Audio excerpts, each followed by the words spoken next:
I need to get this off my chest because what happened 3 days ago has been eating at me. And honestly, I'm still processing the fallout. So I'm Derek, 30 years old, and yes, I deliver pizza for a living. Not exactly what my family had in mind when I was growing up as their golden child who was supposed to become a doctor or lawyer. But here's the thing. I've been planning something for years, waiting for the right moment, and last Sunday they handed it to me on a silver platter. My family has always treated me like their personal punching bag ever since I dropped out of medical school 8 years ago. My dad Jack wanted me to follow in his footsteps as some hotshot surgeon. My mom Heidi wanted to brag to her friends about her doctor son. And my younger brother Paul has been riding high as the family favorite ever since he became an accountant. They never let me forget that I'm the disappointment, the one who threw away his potential to deliver pizzas. But what they don't know is that I've been using these past 8 years very strategically.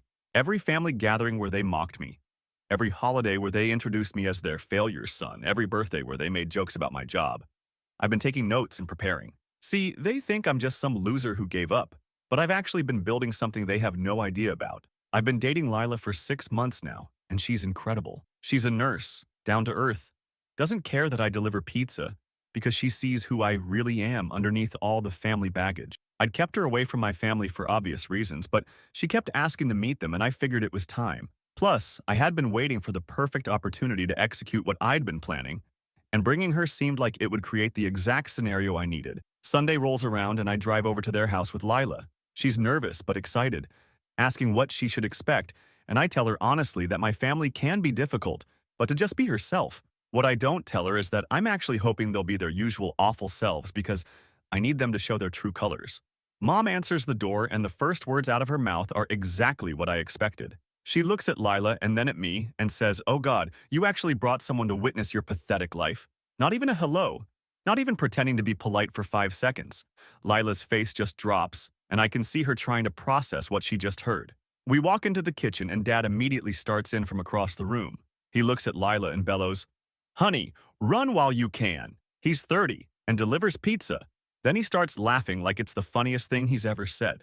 Paul jumps up from the couch and actually high-fives Dad while saying, "She must be desperate or blind to date our family loser." The whole time this is happening, I'm staying calm because this is exactly what I was expecting.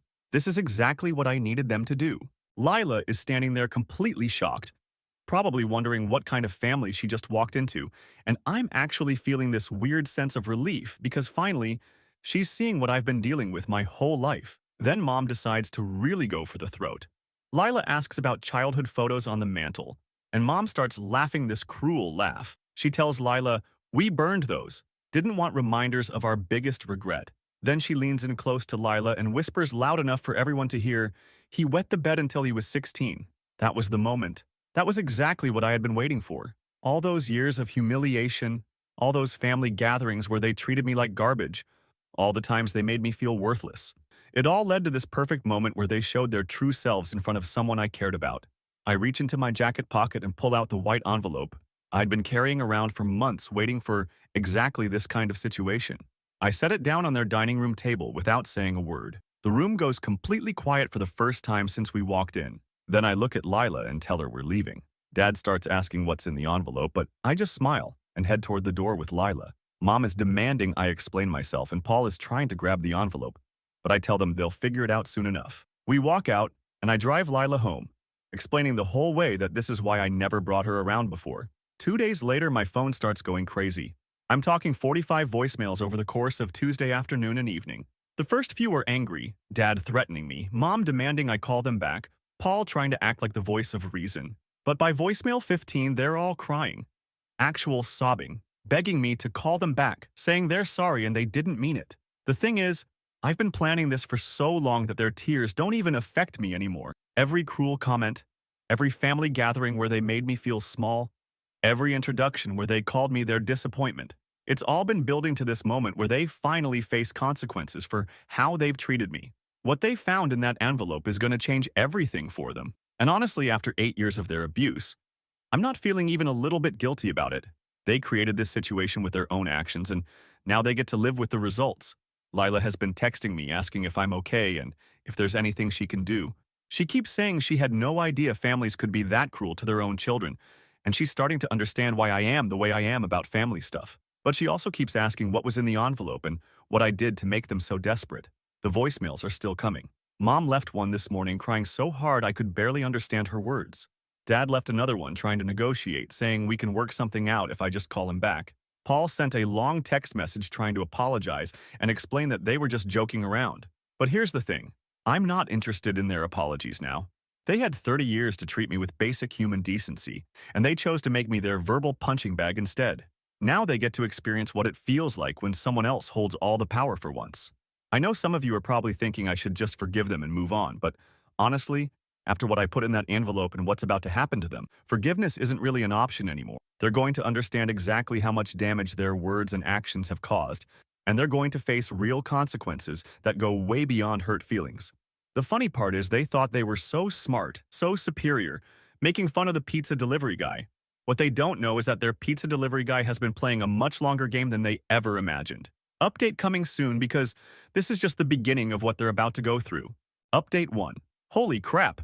You guys were not kidding when you said this would get worse before it gets better. The comments on my last post had me dying, especially the one who said my family was about to learn why you don't mess with someone who has nothing left to lose. Well, turns out they're learning that lesson hard, right now. So remember those 45 voicemails I mentioned? That number is now up to 78. But here's where it gets interesting. They're not just leaving messages anymore. They've been showing up places. Tuesday evening, Dad appeared at my apartment building. I live in this converted warehouse complex, and he was just standing in the lobby when I got home from my delivery shift. The look on his face when he saw me was something else. This mixture of desperation and anger that I've never seen from him before. He started going on about how I need to explain what I'm trying to accomplish and that whatever I think I'm doing, we can work it out as a family. I let him talk for about 10 minutes while we stood there in the lobby. He kept insisting that Sunday was just family teasing, that they didn't mean anything by it, that Lila seemed nice and they were just caught off guard. The whole time he's talking, I'm thinking about all those years of him calling me worthless, all those family dinners where he made jokes about his failure son, all the times he told people I was wasting my potential. When he finished his little speech, I told him the envelope contained copies of something he really wouldn't want getting out. His face went white, and he started asking what I meant by copies. I explained that what I left them was just a preview, that I've been very thorough in my documentation over the years, and that Sunday night was just the beginning of their consequences. Dad tried to grab my arm and started demanding specifics about what I had on them. I pulled away and told him he'd figure it out soon enough, then walked to the elevator. He followed me, getting more agitated, insisting that we needed to talk this through like adults. I told him we were way past the talking stage. That ship sailed about 8 years ago when they decided to make me their family punching bag. The elevator doors closed with him still standing there trying to convince me to reconsider whatever I was planning. But here's the thing. I've been planning this for so long that his panic actually felt satisfying. All those years of him making me feel small and worthless, and now he's the one who feels powerless. Wednesday morning, Mom showed up at the pizza place where I work. She came in during the lunch rush and started crying right there in front of customers, begging me to call her back and explain what I want from them. My manager had to ask her to leave because she was disrupting business. She kept saying she was sorry about Sunday, that they love me, that families fight sometimes but we always work things out. I told her through the window that love doesn't look like 30 years of verbal abuse and humiliation. She started crying harder and saying she didn't realize I felt that way, that they were just trying to motivate me to do better with my life. I asked her if motivating someone involves burning their childhood photos and announcing their private business to strangers, and she couldn't answer that. But the real breakthrough came Wednesday night when Paul showed up at my apartment. Unlike Dad's desperate rambling or Mom's tears, Paul came with a different strategy. He started by apologizing for the high five thing, saying he got caught up in the moment and didn't think about how it would affect me.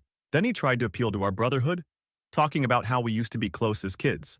This is where Paul made his big mistake. He started explaining why they treat me the way they do, thinking that understanding their perspective would somehow make me forgive them. He told me that when I dropped out of medical school, it wasn't just disappointing at Sudao. It was embarrassing for them socially. Dad had already told his colleagues about his son, the future surgeon. Mom had bragged to her friends about having a doctor in the family. Paul said they felt like I had made them look foolish in front of their social circle, like I had deliberately chosen to embarrass them by becoming a pizza delivery guy instead of using my education. He actually said they felt betrayed by my choices, like I owed them success because of how much they had invested in my education. That conversation was exactly what I needed to hear. For 8 years, I wondered if maybe I was being too sensitive. if maybe their treatment of me was just typical family dynamics. But hearing Paul explain their reasoning made it crystal clear that they see me as property, not a person. They're not upset about my happiness or well-being. They're upset about their image. I let Paul finish his whole explanation about how they were just frustrated with my wasted potential and how they thought tough love would motivate me to change careers. When he was done, I told him that what was in the envelope would give them a much better understanding of consequences and embarrassment. Paul asked what I meant, and I explained that I've been very carefully documenting their behavior toward me for years. Every cruel comment, every family gathering where they made me the target of their jokes, every introduction where they called me their disappointment. I've kept records of all of it. His face changed completely when I told him that. He started asking exactly what kind of records, and I explained that I have audio recordings from family gatherings, screenshots of text messages, and detailed notes about their treatment of me over the years. All of it time-stamped and organized. Paul got very quiet and asked what I plan to do with those records. I told him that depends entirely on how they handle the next few weeks. See, what was in that envelope was a copy of a letter I wrote to Dad's hospital administration detailing his behavior toward family members and questioning whether someone who treats their own son with such cruelty should be trusted with vulnerable patients. The letter includes specific examples of his verbal abuse, quotes from family gatherings, and audio clips of him calling me worthless and pathetic. I also included Paul's employer information and examples of his participation in the family's treatment of me, questioning whether an accountant who helps psychologically abuse family members can be trusted with client finances. Paul went completely silent for about a minute. Then he started trying to negotiate, saying that would ruin their careers over family disagreements. I told him that's exactly the point. They spent years ruining my self-esteem and mental health, so now they get to experience career consequences. He asked if I'd actually sent the letters yet, and I told him the envelope contained copies showing them what I was prepared to send. The actual letters go out Monday, unless they can convince me they've learned their lesson about treating people with basic human dignity. Paul left after that, but not before trying one more time to explain that they never meant to hurt me that badly. I told him intent doesn't matter when the impact is 8 years of psychological damage. Lila has been amazing through all of this. When I explained what I've been planning, she said she couldn't believe I've been carrying this burden alone for so long. She also said that after seeing how they treated me on Sunday, she completely understands why I feel the need to protect myself with such extreme measures. The voicemails are getting more desperate by the day. Mom left one this morning offering to pay for me to go back to school if I'll just call her back. Dad left another one trying to appeal to my sense of family loyalty. Paul sent a long text about how this will destroy innocent people along with the guilty ones. But here's what they still don't understand. I'm not interested in going back to school or maintaining family loyalty. I'm interested in them experiencing real consequences for their actions. Monday is coming whether they're ready or not. Update 2. You guys are absolutely unhinged in the best way possible. The comments telling me to stick to my guns and not cave to their manipulation tactics were exactly what I needed to hear. Well, Monday came and went, and let me tell you the aftermath has been something else entirely. So Monday morning arrives and I'm getting ready for work when my phone starts ringing at 6 a.m. It's Mom, crying so hard I can barely understand her, begging me not to send those letters. She's saying they'll do anything, pay for therapy, pay for me to go back to school, anything I want if I'll just reconsider. I let her talk for about 15 minutes while I'm getting dressed. She keeps going on about how they realize they hurt me and they want to make it right. But then she says something that shows she still doesn't get it. She tells me that destroying their careers won't actually help me feel better, that revenge never makes anyone happy. That's when I explained to her that this isn't about making me feel better. This is about them experiencing actual consequences for their behavior. I told her I've spent 8 years watching them treat me like garbage with zero repercussions, and now they get to understand what it feels like when someone else holds power over their future. Mom started crying harder and asking what it would take for me to change my mind. I told her it was too late for negotiations. I had given them years to treat me with basic decency, and they chose to make me their target instead. The letters were already scheduled to be delivered that afternoon. Around noon, Dad showed up at my work again. This time, he brought Paul with him, and they both looked like they hadn't slept in days. They asked to speak with me privately, and my manager let me take a break to deal with what he called my family emergency. We went outside, and Dad immediately started with this whole speech about how they understand now that their treatment of me was wrong. Paul jumped in saying they had talked about it all weekend, and they realized they've been terrible brothers and parents. They both kept using words like mistake and misunderstanding, like 8 years of systematic verbal abuse was just some kind of communication problem. I let them finish their apologies And then I asked them a simple question. If you knew your behavior was wrong, why did it take the threat of career consequences to make you acknowledge it? Why wasn't my pain enough reason to stop? Dad couldn't answer that. Paul tried to say they didn't realize how much it was affecting me, but I reminded him about all the times I tried to talk to them about it over the years. Every family gathering where I asked them to stop making jokes about my job, every conversation where I told them their comments hurt, every attempt I made to set boundaries that they completely ignored. That's when Paul tried a different approach. He started talking about how sending those letters would hurt innocent people, Dad's patients who depend on him, Paul's clients who trust him with their finances. He said I would be destroying lives beyond just theirs. I told him that's exactly what they've been doing to me for 8 years. They destroyed my self-confidence, my relationship with my family, my ability to trust people who claim to love me. The difference is that their consequences are professional while mine were personal, but the damage is still real.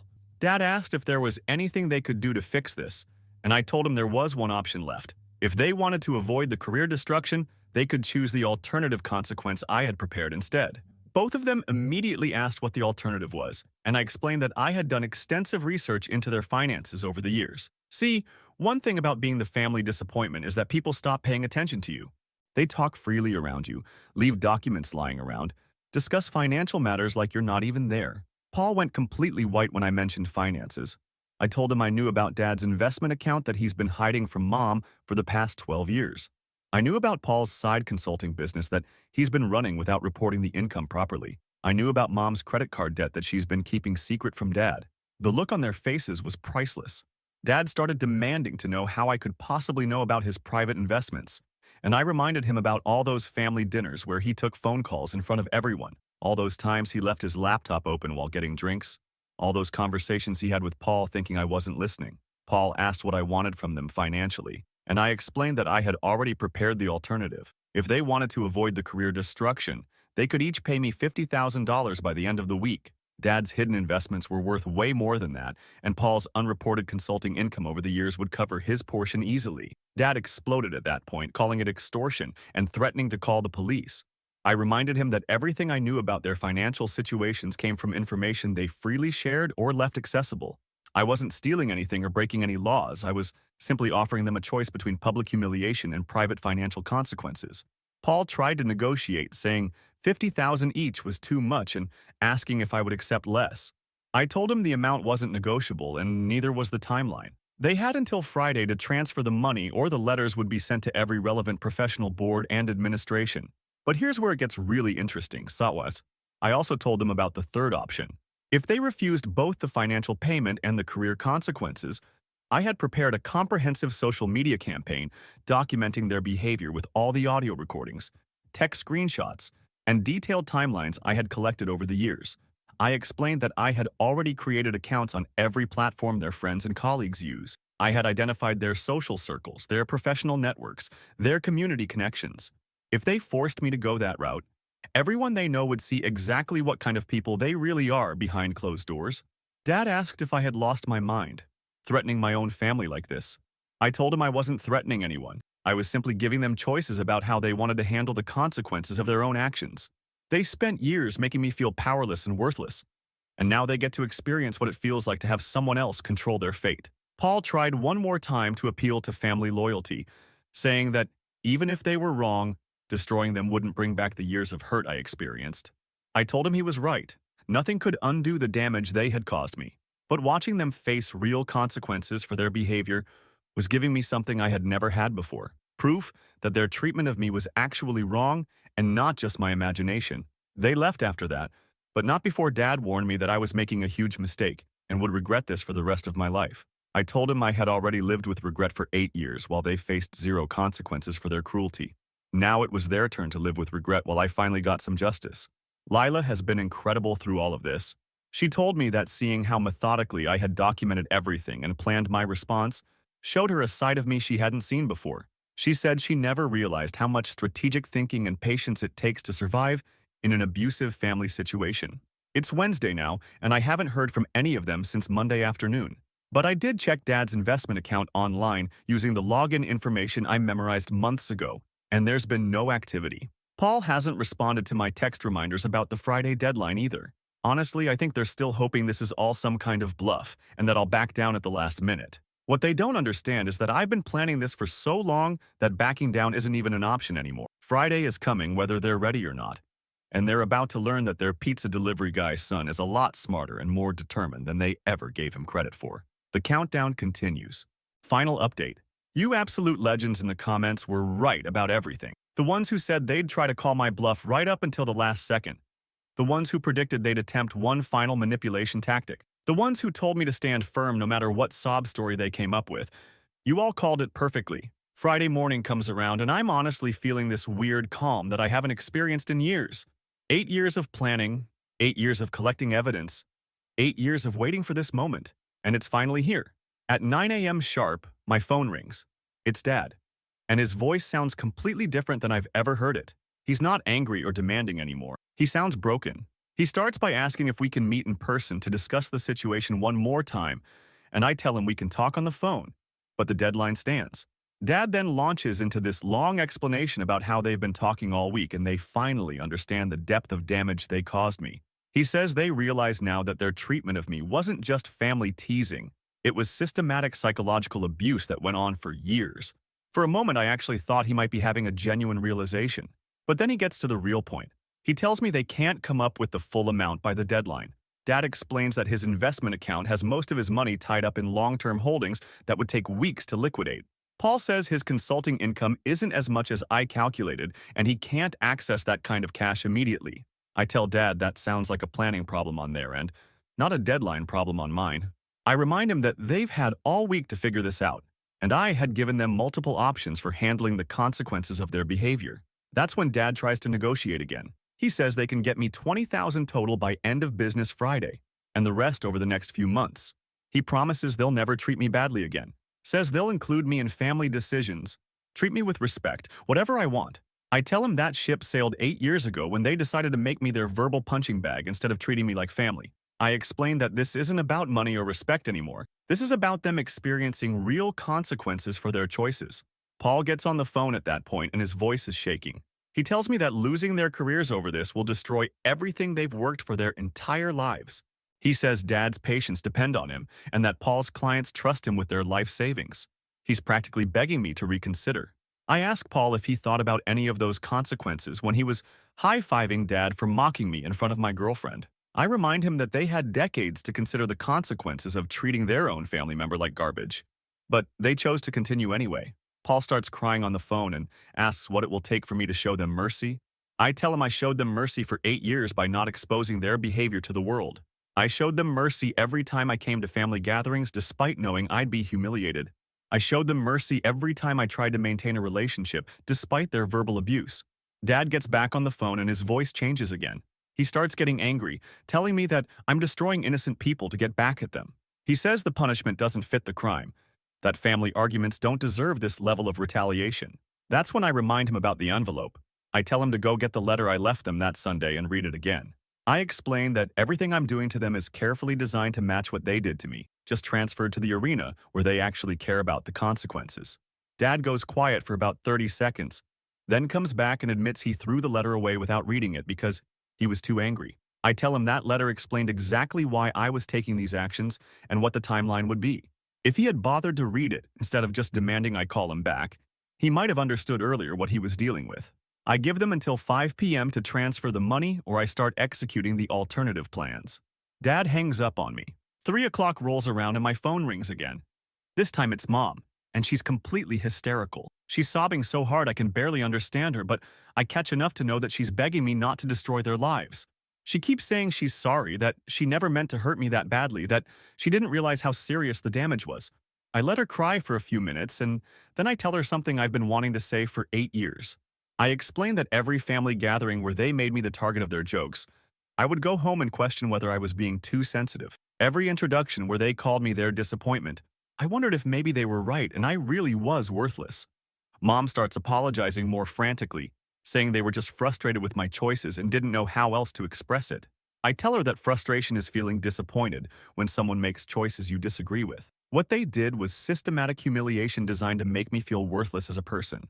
I ask Mom if she remembers telling Lila that they burned my childhood photos because they didn't want reminders of their biggest regret. Mom goes quiet and then whispers that she was just angry and said something cruel without thinking. I tell her that comment revealed exactly how they really feel about me, and hearing it said out loud to someone I care about was actually liberating. For the first time, I had a witness to their behavior instead of just my own memories that they could dismiss as misunderstandings. Mom asks what she can do to fix this, and I tell her it's too late for fixing. This isn't about repair, this is about consequences. I explain that they taught me that actions have consequences by spending years telling me my life choices were wrong. So now they get to learn that lesson themselves. 5 o'clock comes and goes with no money transfer. At 5:30, I start making phone calls.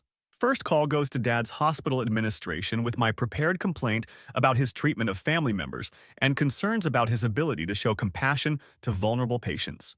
I include audio clips of him calling me worthless and pathetic, along with timestamps showing this behavior has continued for years. Second call goes to the state board that handles Paul's accounting license. I file a formal complaint questioning whether someone who participates in psychologically abusing family members can be trusted with the ethical requirements of handling client finances. But the real consequence comes from the third part of my plan. I start posting on social media using the accounts I created specifically for this purpose. I share audio clips, text screenshots, and detailed timelines of their behavior with their professional and social networks.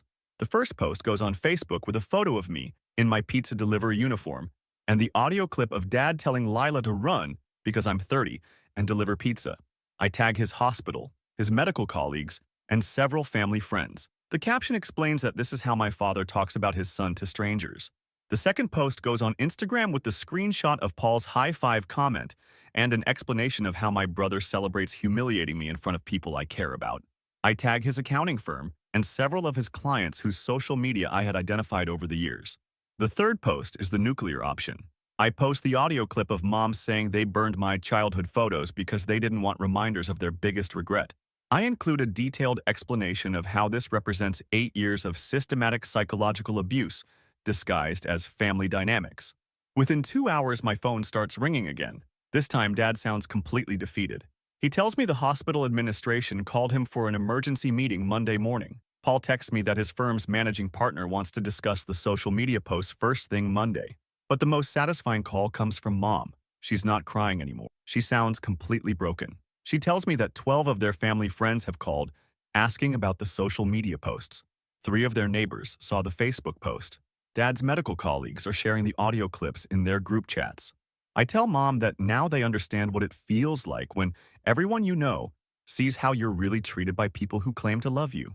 For 8 years, I lived with the humiliation of their treatment, but I suffered it privately. Now they get to experience public humiliation for their behavior. Paul calls me Saturday morning and his voice is completely different. He's not trying to negotiate or appeal to family loyalty anymore. He simply asks what it will take for me to remove the social media posts. I tell him the posts stay up permanently, but I'm willing to add an update if they want to publicly apologize for their behavior. Dad calls Sunday evening and tells me he's being placed on administrative leave pending the hospital's investigation. Paul texts that his firm is conducting their own investigation into his professional conduct. Mom sends a long message explaining that she's been asked to resign from her volunteer positions at 2 different organizations. The best part is that none of this feels like enough yet. For 8 years, they made me question my worth as a person, and now they're finally experiencing consequences that match the severity of their actions. Lila has been incredible through all of this. She told me she's never seen someone handle abuse with such strategic precision, and that watching me execute this plan showed her strength in me that she didn't know existed. Yesterday, I got a text from Paul asking if I felt better now that I had destroyed their lives. I sent back a simple response. I feel like justice finally happened. That white envelope I left on their dinner table contained a letter explaining that their treatment of me was psychological abuse, that I had documented everything for years, and that they would face consequences unless they changed their behavior immediately. They chose to ignore it and demand I call them instead of reading what I had written. Now they know exactly what consequences look like when someone else holds the power for once. The pizza delivery guy they spent 8 years calling worthless turned out to be a lot smarter and more patient than they ever imagined. Some of you might think this was too extreme, but honestly, after 8 years of systematic humiliation, watching them face real consequences for their actions feels exactly right. They spent years teaching me that actions have consequences. They just never expected to be on the receiving end of that lesson.